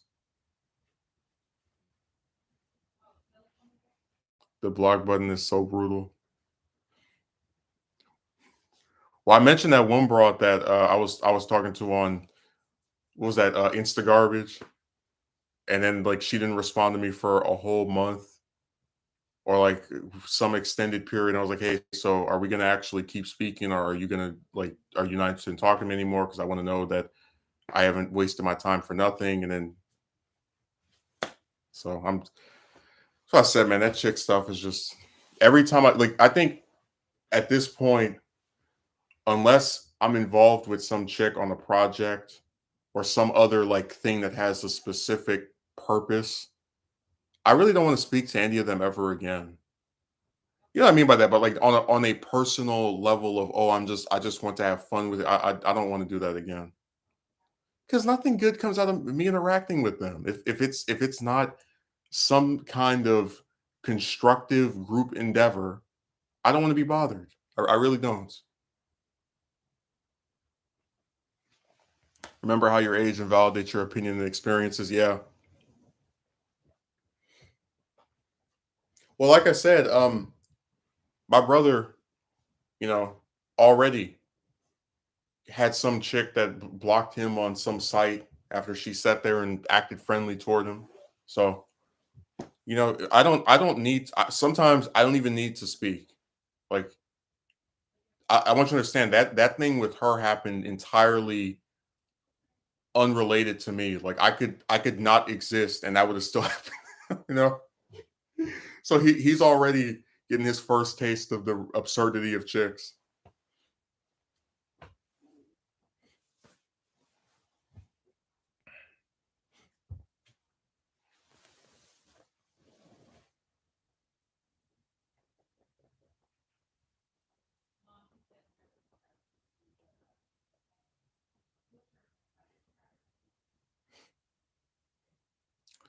Like I said, when you look at some of the comments people write on this stuff, like I always remember getting called like an I word and being told about how they're like so racist, and I have a whole inbox from people saying nasty stuff about my ethnicity, and it's like I'm really supposed to believe that the I word group is racist, but then you guys write stuff like that.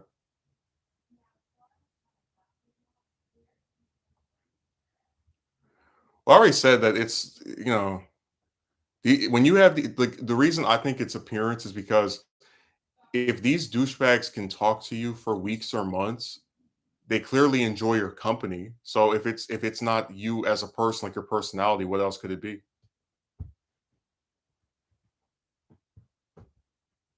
And like I said, when you talk about appearance, you start to get bogged down on people trying to like attack you over, which I just don't think is constructive at all. Like going to somebody's video and saying You can't get with a woman because you're too ugly. It's like, well, who the hell are you?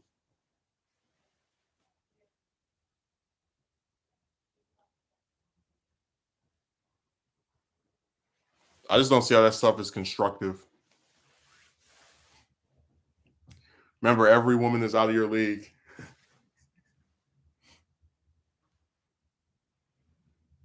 They have that triangle that we all just need to bow down to. So I said, listening to these people is just a waste. Like, they use chicks as an excuse to treat another person poorly and put someone down when they themselves aren't even up. You know, I just feel like there are much more important things to do than pine for a woman's attention. Yeah, I agree, but I'm just saying that it's really like comedic that most of the like almost all of these guys never show their face when they talk about the way somebody else looks, and they also never show any proof that the unwanted advice that they give yielded them any results. You said something like that before, how when chicks say they want to be friends after they reject romantic proposals, usually they want to have your personality but without your romantic feelings attached to it. Yeah, I mean, like, think about this. You're going to sit in hours long calls with someone that that you're not attracted to, and tell me that like that you like it's weird. It's weird. I don't think any man, if he had the choice, would have hours long calls with some woman that he supposedly wasn't attracted to, because I like you don't spend that much time with someone that you don't feel anything for. I don't buy it. Ugh. But like I said, that's why I believe that if they don't reciprocate, it's usually because you don't match their fantasy of this like amazingly attractive man that is so handsome, and like whatever their unrealistic fantasy. Because if your personality was so bad, why would they talk to you for that long? It doesn't make any sense. You can't win either way. If you try to approach them, you're told you have no game. But if you don't, then you hate women. I don't have time for all that mental stress. Yeah, it's damned if you do, damned if you don't. If you ask out a woman and you're annoying her because chicks don't like being asked out by men apparently anymore. That's something they complained about online over and over again. And if you don't ask any of them out, people say it's your fault that your romantic life is not progressing, and you have no confidence and all this other crap. So yeah, either way, dating has gotten to the point it's so bad you can't even ask out. Well, on the wheelchair thing, there was um there was actually a broad from about 5 years ago that I tried to ask out, and she was blind, and I thought she was nice, like looked attractive, and was just like decent to speak to, whatever. And I swear to you, when she said no, after the thing she said before that, I was like, yeah, this is insane. You know what I mean? Like I was like, this I'm finished.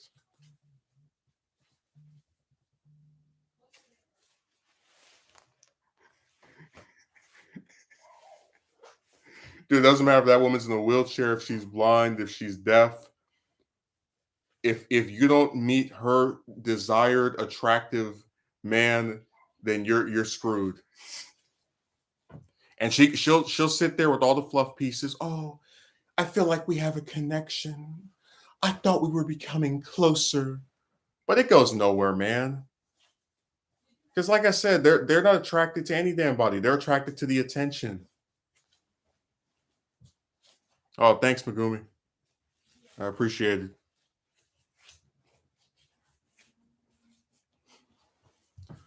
Akatsuki Merchant says, it's so weird. They'll tear you down and say you're worthless and not worthy of their presence, but they would call a man arrogant and cocky for having the same attitude. Oh yeah. Remember, you're damn if you do, damn if you don't. So if I were to go around and say, man, these chicks don't know what they're missing. I'm the best man they'd ever. People would say you have a huge ego, you're arrogant, etc., etc. But then if you say, man, I was really hoping she would like me back, and when this stuff happens over and over, you just feel kind of like, what's even the point? Because it's going to be the same. Then they say that you don't believe in yourself, you lack confidence, you just can't win. Like that. But that's the exact answer to that stuff. Is damned if you do, damned if you don't. Because when you're psychoanalyzing someone, you can always spin it in such a way that whatever they are is like not good enough.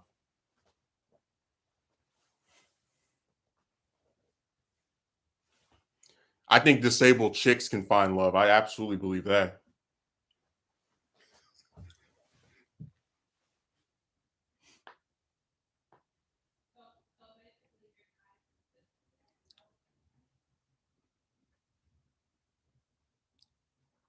Okay.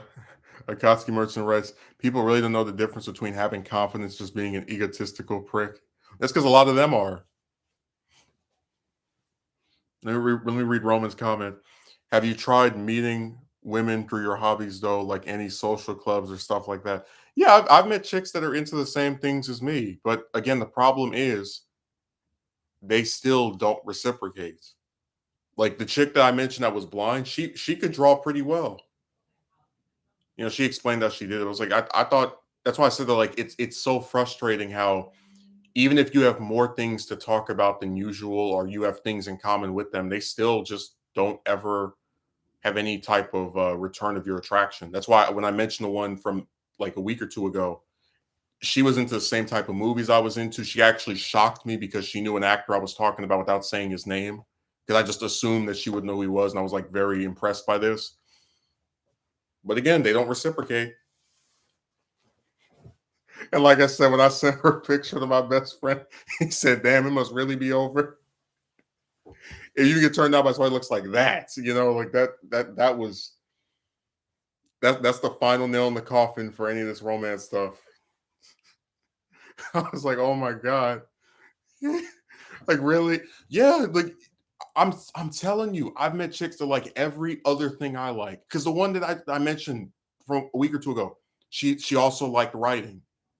And we had like, we were speaking a little bit about that before, but it's like it doesn't matter. They just won't reciprocate.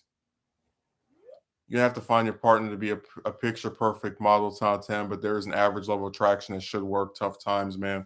Dude, I'm telling you, if I put that last one that the one I just mentioned, if I were to put her picture on here and someone says she's out of my league, this stream is probably gonna get taken down for depicting an actual death because I will die from laughter. Everybody that in real life that saw that picture and knows what the attitude that was attached to it was like.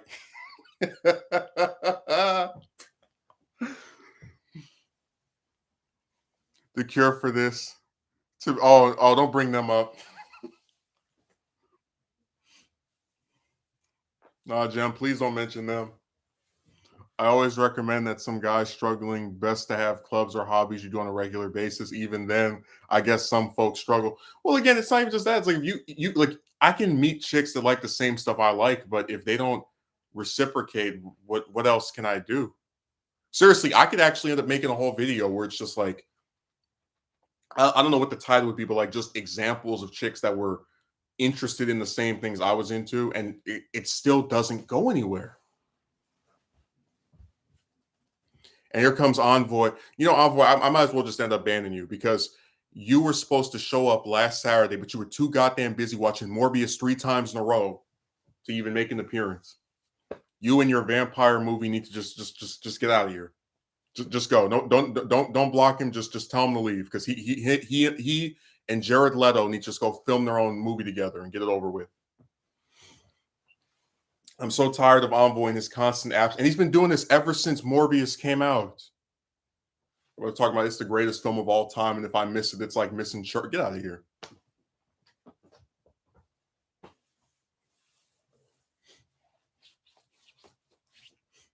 So I don't even want to see you again on your Morbius marathon. I really thought that vampire would just go away. It's been over a month since that movie came out, or 2 months. I don't even remember how long it's been, but he just won't stop. All right, let me read what was being written. What was the last one Gumi wrote? I agree and confirm my case the same. Yeah, with that like trying to meet someone that likes the same stuff you like thing. Um, what else did he write? Let me see what it is. Maybe you go out to grocery store, and as you reach for the bottle of ketchup, you meet a broad, look into each other's eye. Yeah, I'm not buying that. You need to pitch that script to Disney. That's that fairy tale will get written by them in a heartbeat.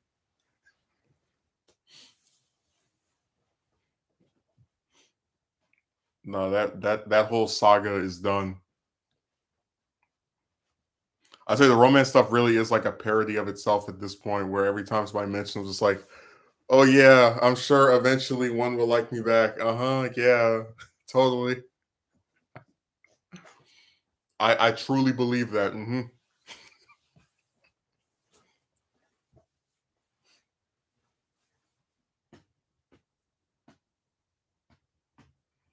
No, that romance stuff is like a cartoon.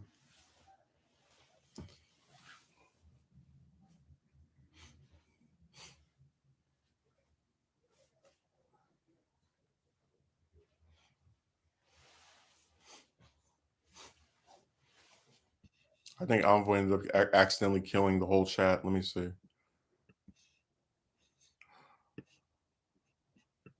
Oh, that's what makes it sad. The whole "I hope one likes me back." It's knowing how fickle everything can be.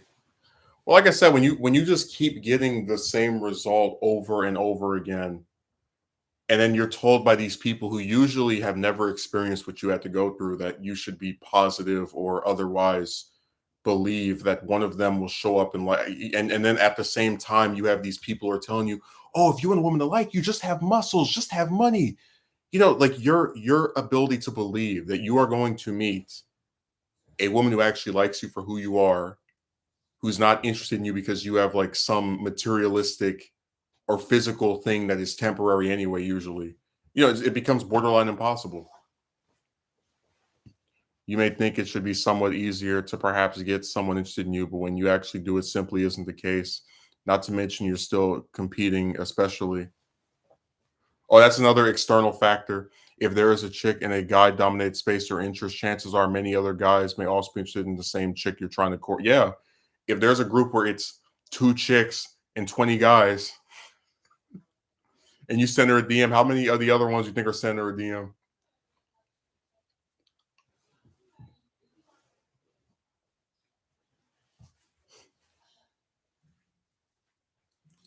No, people don't like referencing those external factors. Because, like I said, getting turned down sometimes isn't just about, oh, you're not pretty enough for this stupid woman. Sometimes it has to do with the fact that there are other men that they like more, um, or the fact that we mentioned this 2 days ago. Sometimes they don't like the ethnicity of the person that is asking them out, so that's already a non-starter. That's why I said that like it's a really nuanced thing, and people try to just not really they don't want to think too hard about it, so they just say, oh, you're ugly or you're this or that or whatever.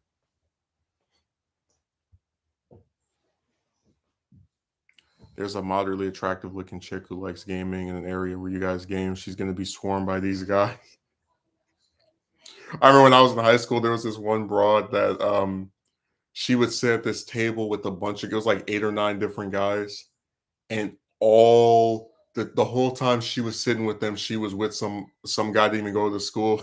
And I just thought that was so funny. Like, it's like, oh yes, I'm gonna sit here and talk to all these different men that while that are gonna like think that I'm interested in one of them or could be interested in one of them.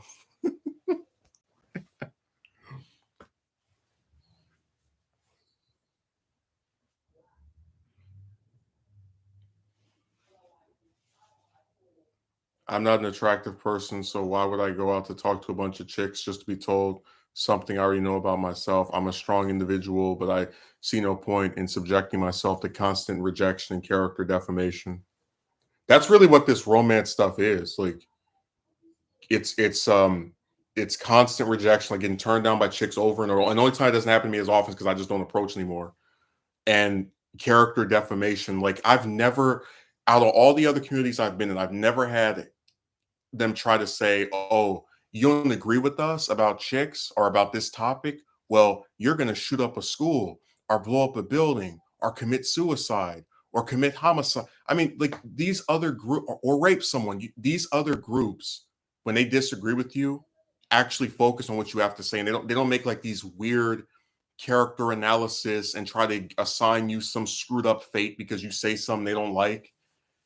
Like that's why I said that I realized a long time ago you can't have a productive dialogue about this stuff with the majority of people online anyway. So that's why when they show up and they start writing that weird stuff, we just usually don't even pay them any mind. Because what's the point? Like, who wants to talk to someone where their opening argument is you are an inherently mediocre person because a woman doesn't like you? It's like, well, who the hell are you to tell me if I'm mediocre or not? What have you done besides run your mouth online?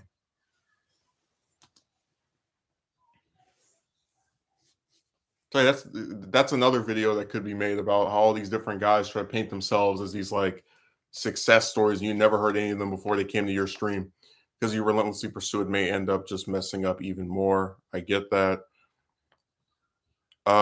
That's fair enough. I guess the only thing you could do to just meet people in life in general, if a chick likes you, then fair enough. But if a woman doesn't, you're not going to pursue. Love doesn't judge, but everyone still loves to hateful, negative comments to break up relationships. I have never tried to break up somebody's relationship with another person. I always had the mentality that if it was so bad, it would destroy itself.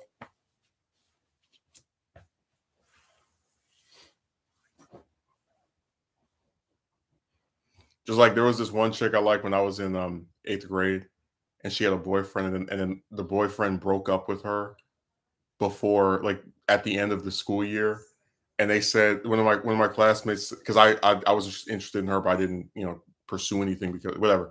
One of my classmates said that she was crying for 3 days, and I said I was laughing for 3 days. For 3 days, I was like, and it wasn't because I like to see people get crushed, but because of the irony of how I thought breaking up with someone because a school year ended and you're going to a different school than them is really stupid. And that's it's like if in a hypothetical I was the person that she was dating at the time, I wouldn't have done that. So that's why I thought it was funny. She was crying for 3 days, and I was crying tears of joy and amusement for the same amount of time.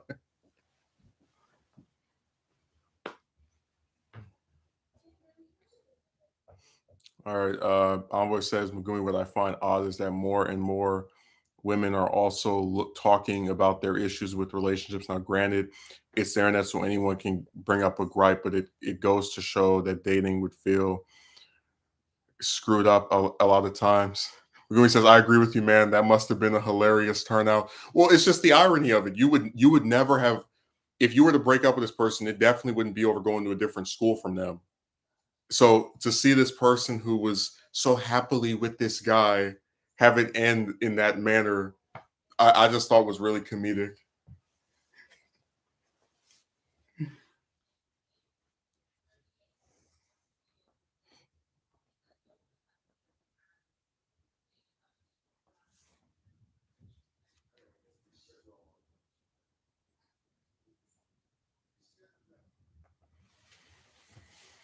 That's why I said I don't even like. I don't know. I just feel like if the chick stuff is gonna be this way, there's almost no like when I was bringing up the hooker thing.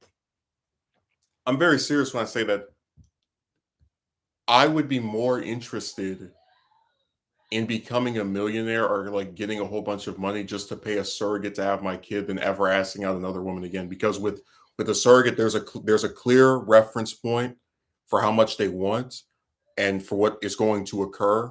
And with chicks, it's just this nebulous, never-ending, second-guessing game where you usually get the same result, and then you get attacked by people who don't even know you, who want to make all these character analysis. So I would see something way more expensive like that as being more productive than asking out another broad again for the reasons stated here. It's so funny because like the more I think about like those early rejections when I was in like seventh, eighth, ninth grade, I always wonder like when would any like if those had gone the other way, when those would have ended. Because I've seen I know that like most people who date each other in like middle school doesn't work out. But I always wonder, like, would that have been a year? Would I have been the one that said this is stupid? You know, like I don't. That's always something I just that I come back to sometimes. It's like, wow, this stuff has gone on for so long that you can almost, like retroactive way, be glad it didn't happen because you know it wouldn't have lasted. But again, like the point of being upset over that stuff is that it's like denying you something very basic that you think a lot of young men should experience. So even if I wanted to say, oh, I don't think this would have gone and actually been some that kept going year after year, it still is upsetting because you didn't even have the opportunity to try and know if that would happen. Like you didn't get the experience. You just infer based off of what you've seen with other people that it wouldn't have lasted. I can't even blame you for thinking that way. The whole surrogate thing, only issue maybe raising the child without a mom, but look at America. Dude, you know what? I don't even feel bad because first of all, if I have enough to pay for a surrogate, that means they're probably financially anyway going to be better off than most of these kids raised by single parents. Secondly, I'll never feel bad for trying to prevent something. So no, to keep like actively trying with a different woman to do this, and they keep saying no, I don't want to have kids. So it's like I'm not going to then retroactively be upset with myself because someone else didn't want to do something, that I would have preferred they did.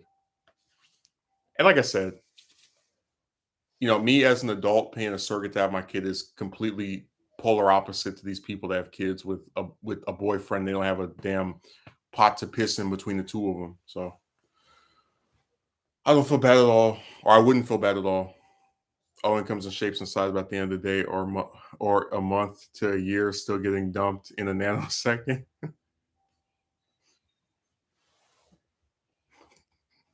Remember that line we had about like the weight hypocrisy, like if a woman is overweight, body positivity, but then if a man is like just you know doesn't exercise, go to the gym, go to the gym, go to the gym, go to the gym, go to the gym, go to the gym. Like does anybody else notice that ridiculous double standards? I understand your position in general and why you'd result in these yeah, because when you get really desperate, you'll do whatever it takes.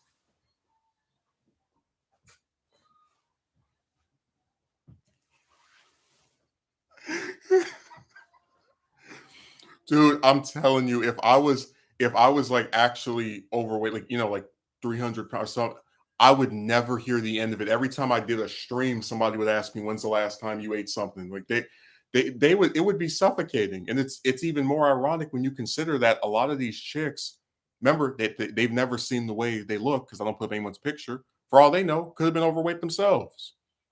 But of course, nobody will ever criticize them for that. No, and they'll just keep assuming that every single woman I asked out was this beautiful, amazing supermodel that none of us could even hope. I mean, it almost became like a parody of itself. Like, are you kidding me?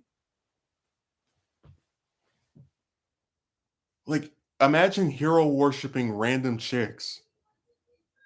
Imagine pretending that chicks you've never even seen what they look like are these like beautiful Amazon-esque figures, and you shouldn't even bother. I mean, what?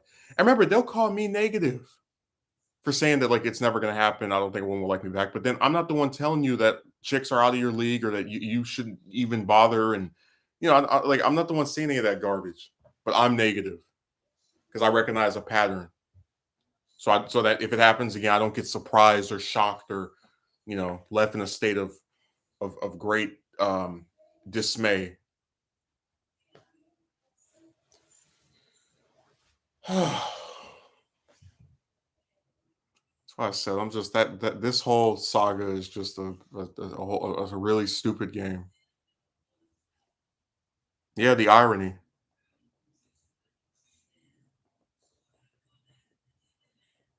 And like I said, if I sat here and put up all these different chicks' pictures, there is no way every guy would say, "Oh yes, all of these women are so," because you know how people are. They pick. They're like really nitpicky, and they always have a problem with something. I remember one time I showed this the chick that I was like really interested in to where I was gonna like go to the same school she went to. You know, back when I was on my oh this is the one BS.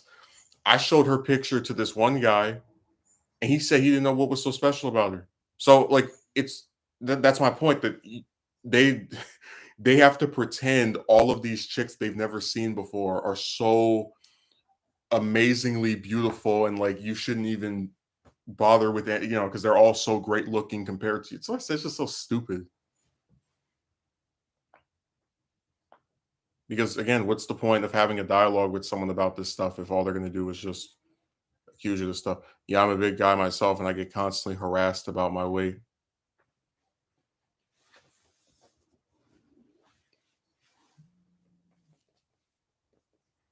Told you if I was actually as massive as some of these chicks are, I would never hear the end of it.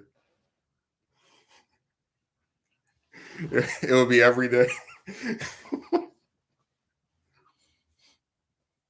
Just like I told you that if I had a kid and I tried to go on a date with some woman, people would laugh at me on that too. They'd be like, "Why? Well, you think someone wants to parent your kid?" And you know, because again, when chicks are downtrodden or have stuff bad that happens to them or have some kind of like lasting consequence because of their previous experiences with life's events, you're supposed to be sympathetic, you're supposed to be understanding, you're supposed to get that this person had a life outside of you. But then when something screwed up happens to you, oh, get over it. Oh, no one will ever understand this because people don't care about men. So just tired of the hypocrisy.